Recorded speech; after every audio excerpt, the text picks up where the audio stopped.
ഈശോമിശിഹായ്ക്ക് സ്തുതിയായിരിക്കട്ടെ. എൻ്റെ പേര് പ്രഭ.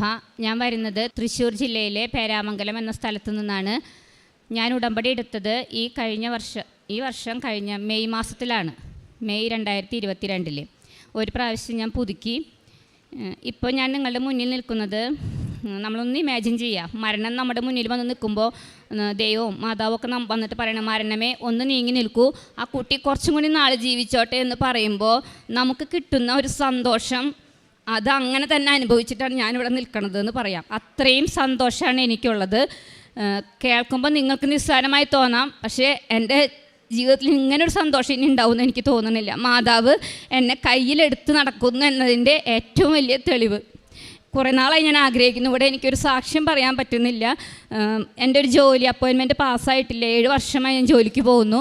അപ്പോൾ അതാണ് ഞാൻ നിയോഗം വെച്ചിരിക്കുന്നത്. അപ്പോൾ അതിന് സമയമായിട്ടുണ്ടാവില്ല, ദൈവത്തിൻ്റെ സമയം ഇനിയും എത്തിയിട്ടില്ല, പക്ഷേ എത്തും. ഇവിടെ നിന്ന് ഞാൻ സാക്ഷ്യം പറയും എന്ന ഉറച്ച ബോധ്യത്തിലാണ് ഞാൻ പോയിക്കൊണ്ടിരിക്കുന്നത്. അതിനു മുൻപേ തന്നെ എനിക്ക് അതിലും വലിയ ഒരു സാക്ഷ്യവുമായി ഇവിടെ എത്താൻ സാധിച്ചു. ഇന്നലെ ഞങ്ങളുടെ സ്കൂളിൽ നിന്നും പിക്നിക്ക് പോവുമായിരുന്നു. അപ്പോൾ സാധാരണ 9:15 എനിക്ക് സ്കൂളിൽ പോകേണ്ടത്. അപ്പോൾ ഇന്നലെ 8:15 പോകണം. 8:30 വണ്ടി ഞങ്ങളുടെ സ്റ്റോപ്പിലെത്തും. അപ്പോൾ ഇത്തിരി സ്വല്പം ധൃതിയിലായിരുന്നു. എണ്ണയൊക്കെ വെച്ച് കുളിക്കാൻ പോകുന്നതിന് തൊട്ട് മുൻപാണ് ടെറസിൽ കോഴി ഉണ്ടായിരുന്നു. കോഴിക്ക് തീറ്റ കൊടുത്തിട്ടില്ല എന്ന് ഓർത്തിട്ട് ഞാൻ കോഴിക്കുള്ള തീറ്റയുമായി മുകളിലോട്ട് പോയി. അതവിടെ ഇട്ട് കൊടുത്തിട്ട് താഴത്തേക്ക് ഓടി ഇറങ്ങി. 3 സ്റ്റെപ്പ് ഇറങ്ങിയത് എൻ്റെ ഓർമ്മയിലുള്ളൂ. കാരണം സൺഷെയ്ഡ് വരെ ഞാൻ എത്തിയത് എൻ്റെ ഓർമ്മയിലുണ്ട്. പിന്നെ ഒരൊറ്റ സ്ലിപ്പാവില്ലായിരുന്നു കാല്.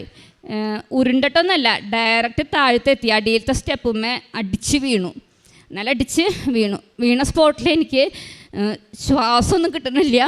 എൻ്റെ പുറത്തൊക്കെ എന്തോ പാറക്കല്ലൊക്കെ കൊടുത്ത് ഇടിച്ച ഒരു ഫീലിംഗ് ആയിരുന്നു. എനിക്കൊന്നിനും പറ്റണില്ല, ശബ്ദം പുറത്ത് വരുന്നില്ല, ആ ഇരുന്നിരിപ്പുന്ന ഒന്നിനും പറ്റണില്ല. ഞാനിപ്പോൾ ചത്തുപോകുന്നുള്ളൊരു പേടി, അത്രയും വേദന.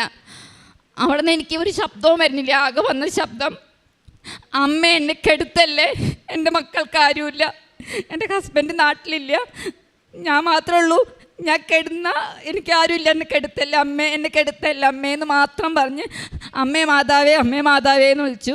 10-11 പ്രാവശ്യം വിളിച്ച് കാണും. എനിക്ക് ശ്വാസം വലിക്കാൻ പറ്റി. ഞാൻ പിന്നെ പതുക്കെ ഒന്ന് കൈയൊക്കെ കിണ്ണം താഴെയിട്ട് കൈവരിയുമ്പോൾ പിടിക്കാൻ നോക്കി. മാതാവിനെ മാത്രം വിളിച്ച് എണീറ്റു. അപ്പോൾ എൻ്റെ മൂത്ത മകൾ സ്കൂളിൽ പോയിട്ടുണ്ട്. രണ്ടാമത്തെ മകന് 8:30 വണ്ടി വരും. അവന് ഞാൻ എല്ലാം റെഡിയാക്കി ഫ്രണ്ടിൽ ഉമ്മർത്ത് കൊണ്ട് നിർത്തിയിട്ടുണ്ടായിരുന്നു. അപ്പോൾ അവിടെ ആരുമില്ല, മമ്മിയുണ്ട്. മമ്മിയുടെ റൂമിലായിരുന്നു. ഞാനിവിടുന്ന് പതുക്കെ എണീറ്റ് നടന്ന് ബാക്കിലൂടെ അകത്ത് കയറി. അപ്പോഴേക്കും മോൻ്റെ വണ്ടി വന്നു, അവൻ കയറിപ്പോയി. ഞാൻ എന്നിട്ട് മാതാവിനോട് പറഞ്ഞു, ഞാനെന്താ ചെയ്യുക, ഹോസ്പിറ്റലിൽ പോയി എന്നെ അവിടെ അഡ്മിറ്റാവൊക്കെ ചെയ്ത് ഞാൻ എന്ത് ചെയ്യുക എന്നുള്ളൊരു പേടി. ഉടനെ തന്നെ സ്കൂളിലേക്ക് ഫോൺ വിളിച്ച് പറയാം, ഞാൻ വരുന്നില്ല, അവിടെ ബ്ലോക്ക് ചെയ്യണം. അങ്ങനെ കരുതി ഞാൻ ഫോൺ എടുക്കുകയാണ്. എനിക്ക് തീരെ വയ്യ, പുറം നല്ലോണം വേദനിക്കുന്നുണ്ട്, നടക്കുമെന്ന് ആകെ വേദനയാണ്. അപ്പോൾ ഫോൺ എടുക്കണേക്കാൾ മുന്നേ എൻ്റെ മനസ്സിൽ പറഞ്ഞു, ഫോൺ വിളിക്കണ്ട, മാതാവിൻ്റെ ഉപ്പ് ആദ്യം കഴിക്കുക, കാരണം തലയിൽ എണ്ണ തേച്ചിട്ടുണ്ട്, നീരിറങ്ങിക്കഴിഞ്ഞാൽ വീണേൻ്റെ പുറമെ അതും കൂടി ആവുമ്പോൾ എന്താവുമെന്ന് എനിക്കറിയില്ല. ഉടനെ തന്നെ ഞാൻ മാതാവിൻ്റെ ഉപ്പെടുത്ത് വായയിലിട്ടു. വിശ്വപ്രമാണം ചൊല്ലിയിട്ട് മാതാവിൻ്റെ ഉപ്പെടുത്തിട്ട് അത് വായയിലിട്ടു. പറഞ്ഞു, അമ്മേ എൻ്റെ എല്ലാ നീർക്കെട്ടൊക്കെ മാറ്റിത്തരണേ, ഞാൻ കുളിക്കാൻ പോവാണ്, തല നിറച്ച എണ്ണയുണ്ട്. അങ്ങനെ ഞാൻ കുളിക്കാൻ പോയി. കുളിച്ചുകൊണ്ടിരിക്കുമ്പോൾ ഞാൻ മാതാവിനോട് പറഞ്ഞു, ജീവൻ എന്നിലുണ്ടെങ്കിൽ ഞാൻ നാളെ ഇവിടെ വന്ന് സാക്ഷ്യം പറയും. അന്ന് ഞാൻ ഇവിടെ സാക്ഷ്യം പറയാൻ അനുവദിക്കുമോ ഇല്ല, ഇതൊന്നും എൻ്റെ ഓർമ്മയിലില്ല. ഞാൻ മാതാവിനോട് ഇത്രേ പറഞ്ഞുള്ളൂ, എനിക്ക് ജീവൻ ഉണ്ടെങ്കിൽ ഞാൻ അവിടെ വന്ന് സാക്ഷ്യം പറയും, കാരണം മാതാവ് എന്നെ നടത്തും, എനിക്കൊരു കുഴപ്പമുണ്ടാവില്ല എന്നുള്ള ഉറച്ച ബോധ്യം എൻ്റെ ഉള്ളിലുണ്ടായിരുന്നു. അങ്ങനെ കുളി കഴിഞ്ഞ് ഞാൻ ഉടമ്പടി തൈലം എടുത്തിട്ടുണ്ടായിരുന്നു, കുളിമുറിയിലോട്ട് അത് കൊണ്ടുപോയിട്ടുണ്ടായിരുന്നു. വിശ്വപ്രമാണം ചൊല്ലി നട്ടെല്ലുമ്പോൾ മുഴുവൻ എനിക്ക് എൻ്റെ കൈ എത്തുന്ന രീതിയിലൊക്കെ ഞാൻ എണ്ണ തേച്ചു, തണ്ടുകൾക്കും എണ്ണ തേച്ചു, ഡ്രസ് ചേഞ്ച് ചെയ്ത് വന്നു. എനിക്ക് പിക്നിക്കിന് പോകണ്ടെന്ന് വെക്കാൻ പറ്റാത്തൊരവസ്ഥയുണ്ടായിരുന്നു. കാരണം തലേ ദിവസം രാത്രിയാണ് ഒരു 5-6 കുട്ടികൾ ടൂറിനുണ്ട് എന്ന് പറഞ്ഞത്. കാരണം സ്കൂൾ വിട്ട് പോകുമ്പോൾ അവർ സങ്കടം പറഞ്ഞു, ടീച്ചർ ഞങ്ങൾക്ക് വരണമെന്നുണ്ട്, പക്ഷെ അമ്മമാർ സമ്മതിക്കുന്നില്ല, വെള്ളത്തിലിറങ്ങിക്കഴിഞ്ഞാൽ പേടിച്ചിട്ടാണ്, ടീച്ചറൊന്ന് വിളിച്ച് അവർ വിടുമെന്ന് പറഞ്ഞു. ഞാൻ വിളിച്ച് പറഞ്ഞു, ഞാൻ വെള്ളത്തിൽ അവരുടെ കൂടെ ഫുൾ ടൈം ഉണ്ടാവും. അതൊരു ഉറപ്പാണ്. നിങ്ങൾ അമ്മമാരില്ലെങ്കിലും ആ കുട്ടികളുടെ കൂടെ ഞാനുണ്ടാവും, അതിലൊരു പേടിയും വേണ്ടാന്ന് പറഞ്ഞിട്ടാണ് അവർ പോകുന്നത്. അപ്പം ഞാനിവിടെ വീണ സമയത്ത് കുട്ടികൾ അവിടെ വണ്ടിയിൽ കയറൽ കഴിഞ്ഞു സ്കൂളിൽ നിന്ന്. അപ്പോൾ എനിക്ക് ആ പേരൻസിനോട് വിളിച്ച് അവരെന്നെ തലേ ദിവസമാണെങ്കിൽ വിരണ്ടാന്ന് ഞാൻ ഉണ്ടാവില്ല എന്നെങ്കിലും എനിക്ക് പറയായിരുന്നു. ഇതെനിക്ക് അതിനും പറ്റാത്തൊരവസ്ഥയായി. ഞാൻ പറഞ്ഞു കോണീർ അവിടെ നിന്ന് എണീപ്പിച്ച് കുളിച്ച് എന്നെ ഇവിടെ നിർത്താൻ എൻ്റെ മാതാവിന് കഴിയുന്നുണ്ടെങ്കിൽ ആ മക്കളുടെ കൂടെ ഞാനുണ്ടാവും. അങ്ങനെ ഞാൻ സാധനങ്ങളൊക്കെ എടുത്ത് അപ്പോൾ എനിക്ക് നടക്കാൻ ആ എണ്ണ തേച്ച് തൈലം ഉടമ്പടി തൈലം തേച്ച് കഴിഞ്ഞ ഉടനെ ആ പുറത്ത് കരിങ്കല്ല് വെച്ച ഫീലിംഗ് മാറി. അപ്പം ഞാൻ വേഗം നടന്നു തുടങ്ങി. എൻ്റെ സാധനങ്ങളൊക്കെ എടുത്ത് പുറത്തിറങ്ങി സെൻറ്റർ വരെ എത്തണമല്ലോ. ഞാൻ സ്കൂട്ടിമേ പോവാം. സാധനങ്ങളൊക്കെ എടുത്തിട്ട് സ്കൂട്ടിമേ കയറിയപ്പോഴാണ് എനിക്ക് വിവരം മനസ്സിലായത് ഇരിക്കാൻ പറ്റണില്ല. നടക്കാനും കുഴപ്പമില്ല, കുമ്പിടാനും കുഴപ്പമില്ല. കാരണം ഞാൻ ഡ്രസ്സ് മാറി ഇറങ്ങിയപ്പോഴാണ് മുറ്റം പകുതി വരെ അടിച്ചിട്ടുള്ളൂ. എന്തോ ഒരു ധൃതിയിൽ അവിടെ ഇട്ടിട്ട് പോകുന്നുണ്ടായിരുന്നു. അപ്പോൾ ഇത് കണ്ടപ്പോൾ അയ്യോ ഇതിങ്ങനെ പകുതിയിലിട്ട് പോവാ. വേഗം ചൂലടിച്ച് ഞാൻ മുറ്റടിച്ചൊരി ഈ വീണ ഞാൻ ഇട്ടാ അതടിച്ചു വാരി ചവറ നീക്കിയിട്ടാണ് ഞാൻ സ്കൂട്ടിമേ കയറണത്. സ്കൂട്ടിമേ കയറിയപ്പോഴാണ് എനിക്ക് മനസ്സിലായത് നടക്കാനും കുമ്പിടാനും പറ്റുന്നുണ്ട്, പക്ഷേ ഇരിക്കാൻ പറ്റില്ല. അത് നമുക്ക് അമർന്നിരിക്കാൻ പറ്റണില്ല എന്ന്. അപ്പോൾ എനിക്ക് പേടിയായി. 2 മാസം മുൻപ് എൻ്റെ ചേച്ചി ബാത്റൂമിൽ ഇതുപോലെ വീണിട്ട് അവൾക്ക് ഇരിക്കാനാണ് പറ്റാതിരുന്നത്. 2 മാസം കിടപ്പായിരുന്നു, ബെഡ് റെസ്റ്റ്. ഇത്ര നാൾ ക്ലാസ്സൊക്കെ എടുത്തുകൊണ്ടിരുന്നായിരുന്നത്. ഞാനും ചേച്ചി ഒരു സ്കൂളിലാണ് വർക്ക് ചെയ്യുന്നത്. അപ്പോൾ എനിക്ക് ഒന്നുകൂടി പേടിയായി. എന്നെ അതുപോലെ കെടുത്താനാണോ ദൈവമേ? എൻ്റെ വീട്ടിൽ എന്ത് ചെയ്യും? എൻ്റെ മക്കൾക്ക് ഞാനേ ഉള്ളൂ, എൻ്റെ മോള് 10ാം ക്ലാസ്സിലാണ്. അതൊക്കെ അത് വീണ്ടും സങ്കടമായി. ഞാൻ വണ്ടിയും ഇരുന്ന് പറഞ്ഞു 10 നന്മ ഞാൻ പറയുമ്പോൾ ചെല്ലുണ്ട മാതാവേ, 10ാമത്തെ ചെല്ലുമ്പോഴേക്കും എൻ്റെ വണ്ടിയും ഇരുത്തണം. കാരണം എനിക്ക് ഇരുന്നേ പറ്റൂ, എനിക്ക് കിടക്കാൻ പറ്റില്ല. അങ്ങനെ നന്മ ഞാൻ പറയുമ്പോൾ ചെല്ലി 9 എണ്ണം ചെല്ലി. ഞാൻ വണ്ടിയിൽ ഇരിക്കണ പോലെ ഇരുന്നിട്ടാണ് പറയണത് ചെല്ലണത്. 10ാമത്തെ ചെല്ലുമ്പോഴേക്കും ഞാൻ എന്തോ ശക്തി കൊണ്ട് വണ്ടിയിലിരുന്നു. വണ്ടി ഓടിച്ചു, സെൻറ്റർ എത്തി. വണ്ടി അവിടെ പള്ളിയിൽ പാർക്ക് ചെയ്ത് തിരിച്ച് നടന്ന് വന്ന് കുരിശുപള്ളിയുടെ മുമ്പിൽ നിൽക്കാമെന്നാണ് പറഞ്ഞിരുന്നത്. അവിടെ നിൽക്കുമ്പോൾ നേരെ നോക്കിയപ്പോൾ കണ്ടത് സക്രാരിയാണ്. കാരണം ഞങ്ങളുടെ പള്ളി കുറച്ച് ദൂരെയാണ് റോട്ടിൽ നിന്ന്. പക്ഷേ ഈ കുരിശുപള്ളിയിൽ അവിടെ നിന്ന് കഴിഞ്ഞാൽ ഡയറക്റ്റ് നമുക്ക് കാണാൻ പറ്റിയ സക്രാരിയാണ്. കാരണം ഇന്ന് പള്ളിയുടെ നടവാതിൽ അവിടെ തുറന്നിട്ടുണ്ടായിരുന്നു. കാരണം 9 മണിക്ക് ഒരു ശവടക്കുണ്ട്. അപ്പം ഞാൻ അതിലേക്ക് നോക്കി പറഞ്ഞു എൻ്റെ മാതാവ് ഞാൻ രാവിലെ കുർബാനയ്ക്ക് വന്നിട്ട് യാത്ര പറഞ്ഞ് വന്നതാണ്, മാതാവ് എന്നെ കൈവിടില്ല.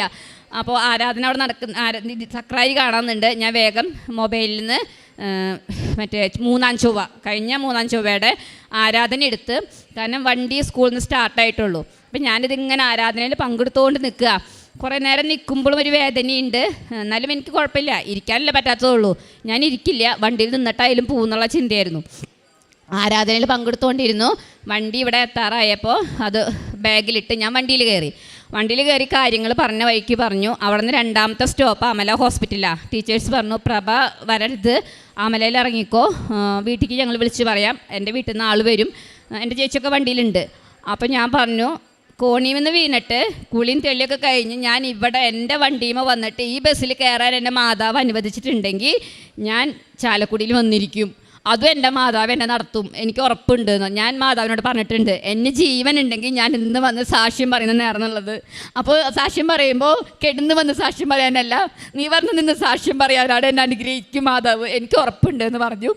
അങ്ങനെ ഞാൻ ആ വണ്ടിയിൽ സീറ്റിൽ കിടന്നു. കുട്ടികൾ വന്ന് പറഞ്ഞു ടീച്ചറെ വായോ. അപ്പോൾ ടീച്ചർക്ക് വയ്യാന്ന് പറഞ്ഞപ്പോൾ മറ്റുള്ളവരൊക്കെ പറഞ്ഞു അവർക്ക് സങ്കടമായി. ഞാൻ വന്ന് കുറച്ച് കഴിയുമ്പോൾ ടീച്ചറെ എനിക്ക് വരുമെന്ന് പറഞ്ഞു. അങ്ങനെ സീറ്റിലിരിക്കാൻ ബുദ്ധിമുട്ടായിരുന്നു. എന്നാലും ഫ്രണ്ടിൽ സപ്പോർട്ടൊക്കെ ചെയ്ത് കയ്യിൽ വെയിറ്റൊക്കെ കൊടുത്ത് ചാരി ഇരുന്ന് ഞാൻ 3-ാം ചൊവ്വയുടെ ആരാധനയിൽ ഇങ്ങനെ പങ്കുകൊണ്ടു. അപ്പോൾ എൻ്റെ വേറൊരു ടീച്ചർ എൻ്റെ ചേച്ചിയാണ്, അവളും ആരാധന അവിടെ നിന്ന് അറ്റൻഡ് ചെയ്യുന്നുണ്ടായിരുന്നു. അങ്ങനെ ചാലക്കുടി എത്താറായി. ആരാധനയുടെ പ്രേസ് ആൻഡ് വർഷിപ്പ് കഴിഞ്ഞു. അച്ഛൻ്റെ ടോക്ക് തുടങ്ങണേക്കാളും മുമ്പ് എനിക്ക് തോന്നി ഉള്ളിൽ നിന്ന് എണീറ്റോ, നീ എന്തെങ്കിലും ഇങ്ങനെ ഇരിക്കണേ, ഇരുന്ന് കരയണ്ട, നീ എണീക്കേ, കുട്ടികളുടെ കൂടെ കൂട്. അപ്പം ഞാൻ വെച്ചു നിർത്തി ക്ലോസ് ചെയ്ത്. അപ്പോൾ ചാലക്കുടി എത്തിയിട്ടുണ്ട്. ഞാൻ കുട്ടികളുടെ കൂടെ എണീറ്റ് കളിക്കാനൊക്കെ തുടങ്ങി. അവിടെ ഇറങ്ങി റൈഡിലൊന്നും കയറില്ല. ഞാൻ പൊതുവേ കയറാറില്ല. പക്ഷേ ഉച്ചയ്ക്ക് 1:30 തൊട്ട് 4:30 വരെ കുട്ടികളുടെ കൂടെ ഫുൾ വെള്ളത്തിലായിരുന്നു. അവരുടെ കൂടെ എങ്ങനെയൊക്കെ വെള്ളത്തിൽ കളിക്കാൻ പറ്റും അതുപോലെ. ആ സമയത്ത് എൻ്റെ ടീച്ചേഴ്സ് തന്നെ പറഞ്ഞു നീ കോണിയിൽ നിന്ന് വീണു എന്ന് പറഞ്ഞത് സത്യമാണോ നോണയാണോ എന്ന് ചോദിച്ചു. അപ്പം ഞാൻ പറഞ്ഞു സത്യമാണ്. അതിലുപരി ഏറ്റവും വലിയ സത്യം മാതാവ് എൻ്റെ കൂടെ ഉണ്ട്. അവർക്കറിയാം ഞാൻ ആലപ്പുഴയിൽ വരണതും ഉടമ്പടി വെക്കണതും ചൊവ്വാഴ്ചത്തെ അച്ഛൻ്റെ ക്ലാസ് കേൾക്കണതൊക്കെ അവർക്കറിയാം. അപ്പോൾ അവർക്ക് തമാശയ്ക്ക് ചോദിക്കേണ്ടതാണ്, നീ ഇതുപോലെ കളിക്കണ കാണുമ്പോൾ കോണിമെന്ന് വീണതാണെന്ന് വിശ്വസിക്കാൻ പറ്റുന്നില്ല. അത് കഴിഞ്ഞ് ഞാൻ ഫുൾ ഉറപ്പിലായിരുന്നു ഇവിടെ വന്ന് സാക്ഷ്യം പറയുന്നു. വൈകുന്നേരം വീട്ടിലെത്തി, ഒരു 7:30 കൂടി വീട്ടിലെത്തി. ഞാൻ വീണ്ടും അമല ഹോസ്പിറ്റലിൽ പോയി. എന്തിനാന്ന് ചോദിച്ചു കഴിഞ്ഞാൽ ഇവർ പറഞ്ഞു സാക്ഷ്യം പറയാൻ പോകുമ്പോൾ നിനക്കൊരു തെളിവ് വേണ്ട, നിനക്കൊന്നും സംഭവിച്ചിട്ടില്ല എന്ന്. ഞാൻ പറഞ്ഞു അതിനിപ്പോൾ എന്താ ആവശ്യമുള്ള, മാതാവ് മാറ്റി തന്നതല്ലേ. അപ്പം നല്ല എക്സ്റേ എടുത്ത് നോക്ക്. അങ്ങനെ ഞാൻ അമലയിൽ ചെന്നു, കാഷ്വാലിറ്റിയിൽ പോയി. അങ്ങനെ സംഭവങ്ങളൊക്കെ പറഞ്ഞു. അപ്പോൾ അവരെന്നെ ആദ്യം വഴക്ക് പറഞ്ഞു, രാവിലെ 8:30 വീണിട്ട് വൈകുന്നേരം 8:30 വരണേന്നുള്ളത്. അവർ എക്സ്റേ ഒക്കെ എടുത്തു, ചാച്ചും ചെരിച്ചു നട്ടെല്ല് മൊത്തം എക്സ്റേ എടുത്തു. ഒരു ചെറിയ ചിന്നൽ പോലും എൻ്റെ നട്ടെല്ലിൽ അവർക്ക് കണ്ടെത്താനായിട്ടില്ല. അവർക്കും ഒരു അത്ഭുതമായിരുന്നു, ഇത്രയും ഹൈറ്റിൽ നിന്ന് ഇങ്ങനെ അടിച്ച് വീണിട്ട് ഒരു ചെറിയ ചിന്നൽ പോലും ഇല്ലാതെ എങ്ങനെ ആയി എന്നുള്ളത്.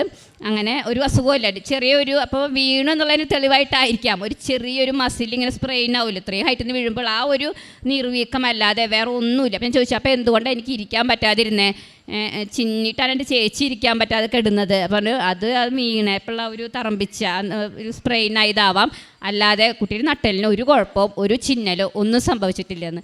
എനിക്ക് എന്താ പറയേണ്ടതെന്ന് എനിക്കറിയില്ല. കാരണം ഇതൊക്കെ ഒരു പല വട്ടം ഞാൻ ഇന്നലെ രാത്രി സാക്ഷ്യം പറയുന്നതായിട്ടൊക്കെ മാതാവിൻ്റെ മുമ്പിൽ പറഞ്ഞ് അത്രയും ഇഷ്ടമായ സന്തോഷം കൊണ്ട് നിൽക്കുന്നതാണ്.